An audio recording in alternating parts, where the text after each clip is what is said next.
Hello, this is Jeanette. Welcome to this webinar presentation on neuro-linguistic programming. This is a brief overview of what can appear to be quite a complex subject. The aim is to include just a few key areas which you may find useful in your role as a dyslexia champion. I think many people have heard of NLP, but few know what it actually is. So, about this session, we're going to look at what NLP actually is. We're going to consider the pros and cons of it, and we're going to look at NLP for our own purposes.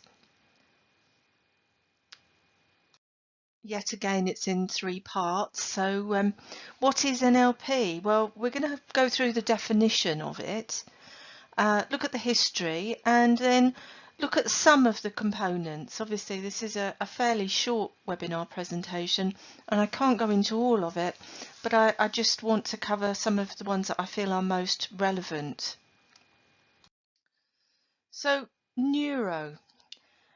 It's about your thinking process, and it relates to the interaction of mind and body, the use of our five senses with which we take in and understand the world around us. Linguistic, this relates to your words, the way that we use our language, verbal and non-verbal, and how it influences us or you and those around us.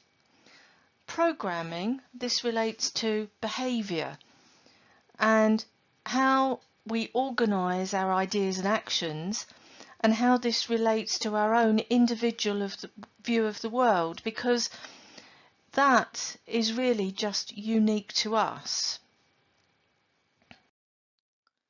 So, giving an overview of it, NLP is an approach to communication, personal development and psychotherapy. That's what it says on Wikipedia. Another reference to it says is a collection of ideas and tools that can help you with your life. And on the life coaching directory, it says it's used to teach us how changing the way we perceive the world can lead us to adjust and adapt our behaviours in order to live the life we dream of. And there are all sorts of definitions out there, but there is a lack of scientific evidence to support the claims. The related search is seen to have flaws in its methodology, and it has been referred to as a pseudoscience, so meaning that it's a collection of beliefs or practices mistakenly regarded as being based on scientific method. But bear with me here, and we'll just take this one step at a time. So, in terms of what it is, in terms of the core concepts, it's broken. If I've broken it down into three here, just three kind of clear ones, is that human behaviour can be described and understood through verbal and non-verbal communication, incorporating our senses, and these combine to give us subjective representations. That means it's our own view of the world. Our knowledge and experience are unique to us, and therefore we have our own unique view. This has been adopted by us as a result of input through our consciousness, but also it can be influenced subliminally through our unconscious mind. And so it brings us into the second part of it. There is a conscious mind and an unconscious mind, and actions or representations that happen subliminally, it's difficult for me to say, meaning outside of a person's consciousness, can also change a person's actions or their view of the world. So we're all a result of what's happened to us and our actions and our experiences. That's really what it's saying. And thirdly, NLP uses modelling. That's imitative learning to reproduce desired outcomes. So what that really means is that if we were to echo another person's sensory, linguistic representations and their physiology, we may be able to have the same outcomes that that person has. So it's about sort of echoing what someone else is doing, and meaning that if they've had success by doing something in a certain way, then why shouldn't we? So it's that kind of way of looking at it.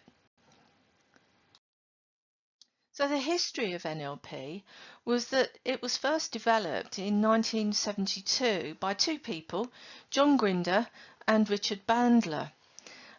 They studied various people's work, but the three people who really influenced them were someone called Fritz Perls, someone called Virginia Satir, and Milton Erickson. And what they focused on was the idea of human excellence. Fritz Perls, his work was, his most famous work really, is Gestalt therapy, which really focused on when something is seen bigger than it actually is, and if you break it down into the constituent parts, usually by using role play, then actually it puts things into perspective and challenges can then be resolved. With Virginia Satir, she was a social scientist and author in America, and she's known for family therapy. And one of her famous quotes is, "The problem is not the problem, it's how people cope with the problem is the problem." And she talks about using the five senses so that people can look at how best to cope with problems. And then Milton Erickson, he was a psychologist, but he used hypnosis for medical purposes. So I think you can see how the work of those three people are sort of evident in NLP as we go through. So in the early 1980s, it was marketed as a key advance in psychotherapy and counselling, but it went on to be discredited by scientists. They said it was not informed by scientific understanding of neuroscience or linguistics. So the fact that they'd used neuro-linguistic programming as the name of it, they were discounting it from that perspective alone. It has also been referred to as New Age, a psycho-religion. But then added to that, there was general discord and IP disputes, so intellectual property disputes between Grinder and Bandler in the 1980s, leading right through and into the 90s. So this didn't really help their case in terms of getting it a solid reputation based on scientific research. And what happened, I mean, even in that time, actually, although it's not really written about very much, Bandler was actually in court accused of murder. There's always quite a juicy story in there, actually. He was acquitted of that. But all of this going on meant that there were disputes over intellectual property, and so NLP is not owned or trademarked by any party. That was a court case in, I think, year 2000, where actually it was just thrown open to everyone, and their disputes were, it was said that this hasn't been resolved, therefore the intellectual property isn't assigned to anybody, which means that there's no restriction on who can offer NLP training or certification, and there's no official best practice. So that just gives you a bit of background to it. So what is it in terms of its uses? Well, it's used every day. It's used in sales, it's used in negotiation, management training, sports coaching, teaching, general coaching, team building, public speaking, entertainment. Also, it's used by police in their interrogation, and it's really quite effective. Over here on the right, you'll see it says it's used for persuasion. Now, that can be for positive uses, but of course you can imagine that this is open to people using it for negative and undesirable outcomes. So we have to just sort of bear that in mind, that yes, it's widely used, excuse me, but it's used in a positive way, but it can also be used in a negative way. The main considerations within NLP are that we need to recognise everyone as an individual. We need to consider that people act and the way people act and feel is based on their own unique perception of the world. Therefore, especially in our role, we need to be flexible in our approach to each individual. And we need to consider that language and behaviours are highly structured, and that these structures can be replicated or modelled. So that means that a structure means that pitch, tone and volume of voice, body language, so our physiology as well as our thought patterns, it comes down to our breathing. Actually, these are a kind of building block or a jigsaw puzzle that comes together to make that person be doing that particular thing, as it were. Sorry, that's not very descriptive, but it's highly structured. And this is where we say that you could actually, if you replicate, someone else replicates that, then they may well get positive outcomes, depending on that's something that they're modelling, or actually if they're modelling something negative, then they're more likely to get the negative outcomes. So techniques can be used to bring about changes to the way people think, learn and communicate. Sorry, that's a bit deep really for where we are at the moment, because obviously this is just an introduction and overview.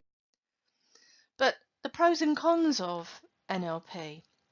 It can be used to persuade and manipulate. So I've got kind of the red side as the kind of the negatives really. So I've crossed these round. There can be rogue trainers and practitioners out there. There's no regulation. There's no official best practice. There's still insufficient reliable research, and it's seen as a quasi-religion by some people. However, the benefits, the pros to this are that there are elements that can be used to help people overcome obstacles and roadblocks to personal success. Modelling can be effective, and awareness of the core concepts can be useful in communication and relationships. If I just talk from a personal perspective here, I have been involved in both NLP practitioner courses, and I was trained by somebody who had a working relationship with Grinder and Bandler. So I feel quite privileged to have worked with her because she's quite well respected. And also I've done some weekend training programs with one of the world's leading NLP practitioners, and I've actually experienced some of this modelling and actually been on the receiving end of some of the very positive NLP experiences. So I think we all have to judge it for ourselves really, but there are certain areas that I've also experienced that I won't go anywhere near.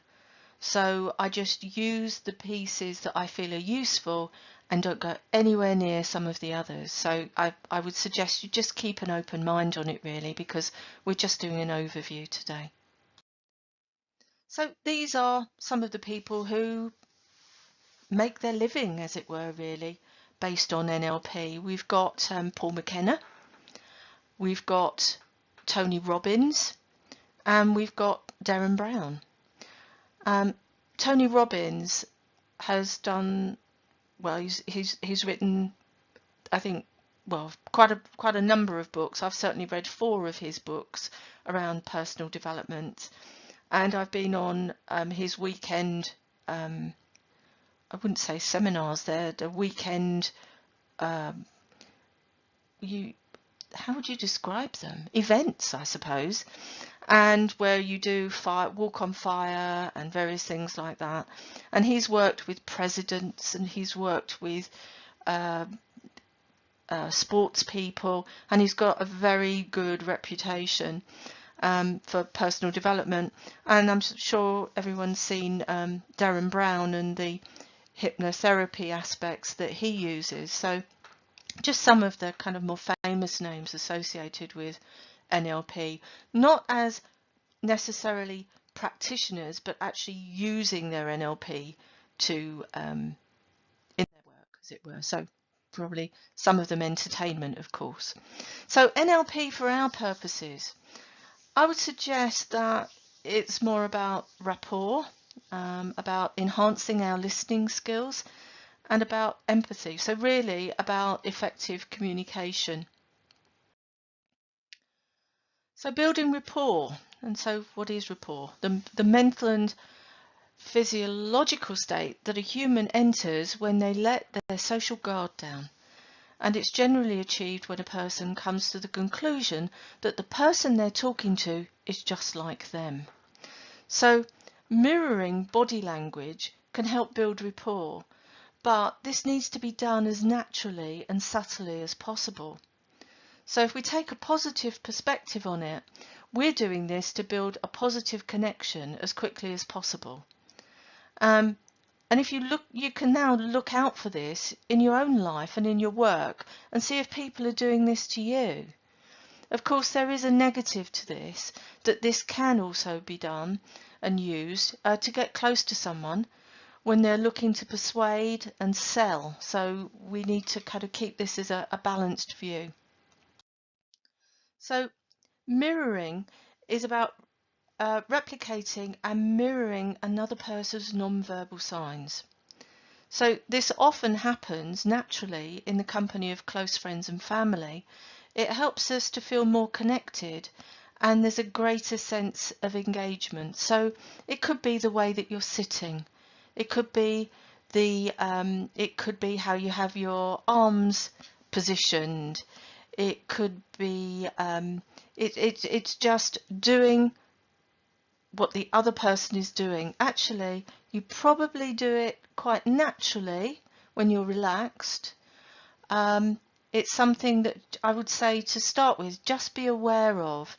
And if you can just make a slight change when you're sitting facing somebody, maybe notice the way that maybe both their feet are firmly planted on the floor, if you do the same. It's just simple things like that, but start with just a couple of little things, because if it make it too obvious, then that has the opposite effect, and it seems as it's not natural, and then it won't work.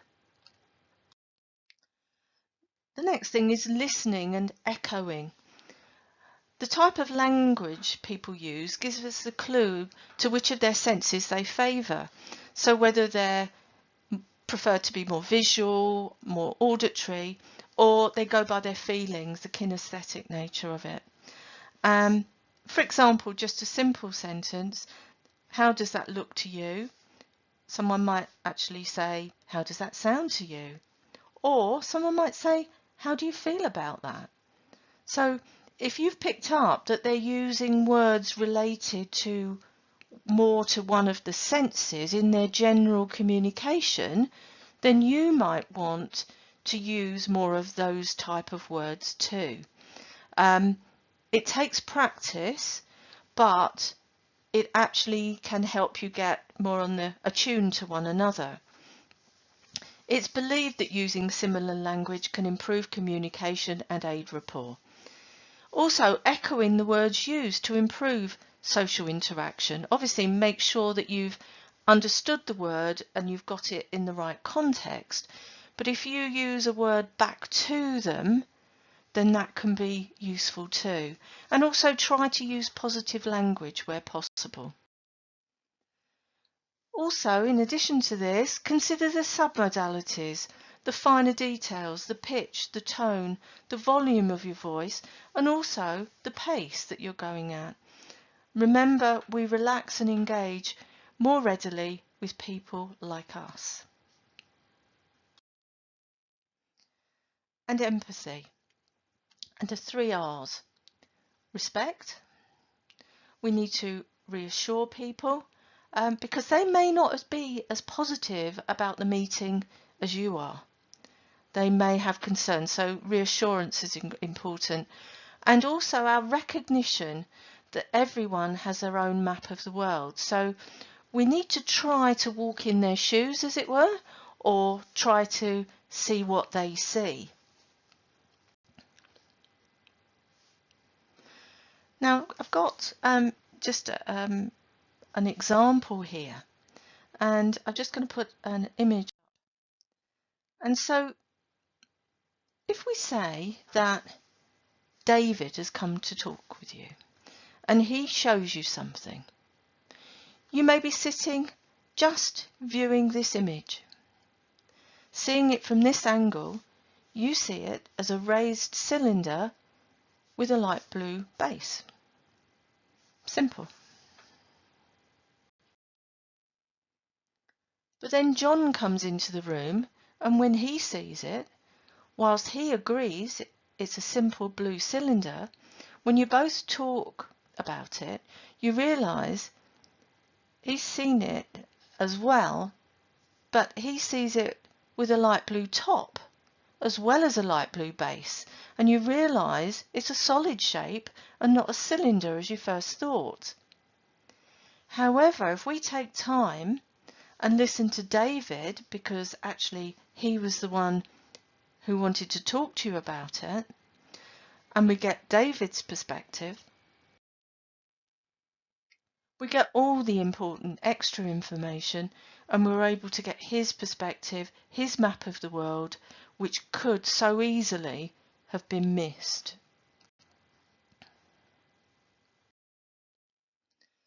So an overview or summary of what we've talked about is that NLP is seen as unscientific, yet these tools and techniques are in common day-to-day use in a variety of ways, from sales to interrogation.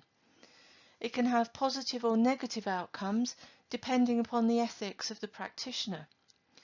Many people use elements of NLP to aid communication and personal development. And it's suggested that 3 main areas we might consider for our purposes are mirroring, our choice of language and the submodalities, and for us to consider that everyone has their own unique map of the world.